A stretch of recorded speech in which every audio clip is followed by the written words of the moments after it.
आज हम आपको अली और उमर की एक सबक आमूज कहानी सुनाने जा रहे हैं। अली और उमर दो भाई थे। वो सारा दिन मोबाइल फोन इस्तेमाल करते रहते थे। कभी गेम्स खेलते, कभी वीडियोस देखते और उन्हें वक्त का बिल्कुल ख्याल नहीं रहता था। एक दिन उनकी माँ कमरे में आए और प्यार से कहा, बेटा अली, बेटा उमर, अब मोबाइल रख दो और नमाज के लिए मस्जिद चले जाओ। लेकिन दोनों ने माँ की बात नहीं मानी। अम्मी, बस थोड़ी देर और, नमाज बाद में पढ़ लेंगे। उमर ने भी कहा, नमाज बाद में पढ़ लेंगे। माँ अफसोस के साथ खामोशी से वहाँ से चली गईं। या अल्लाह, हमारे बच्चों को क्या हो गया है? उन्हें नमाज पढ़ने की तौफीक अता फरमा। कुछ देर बाद अली का दिल बेचैन होने लगा। उसने उमर की तरफ देखा और उमर? कहा, अम्मी ठीक कह रही थी, हमें नमाज पढ़नी चाहिए थी। उमर ने सिर झुकाकर कहा, हाँ भाई, चलो अब नमाज के लिए चलते हैं। हाँ भाई, चलो अब नमाज के लिए चलते हैं। दोनों ने फौरन मोबाइल रखे और मस्जिद की तरफ रवाना हो गए।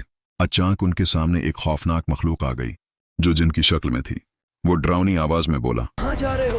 वापस लौट जाओ, नमाज छोड़ दो, मोबाइल में ही मजा है। अली और उमर बहुत डर गए। उमर घबरा कर बोला, अली भाई, मुझे बहुत डर लग रहा है।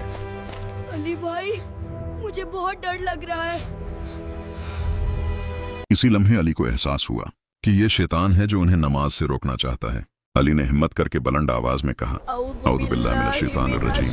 ये सुनकर वो जिन चीखा, धुआं बना और फौरन गायब हो गया। दोनों ने अल्लाह का शुक्र अदा किया और मस्जिद जाकर दिल लगाकर नमाज अदा की। नमाज के बाद उनके दिल सुकून से भर गए। घर वापस आकर दोनों ने अपनी माँ को गले लगा लिया और सारा वाकया सुना दिया। माँ की आंखों में खुशी के आंसू आ गए।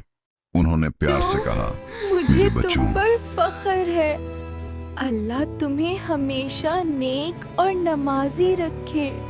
इस दिन के बाद अली और उमर ने मोबाइल कम और नमाज को अपनी जिंदगी का अहम हिस्सा बना लिया।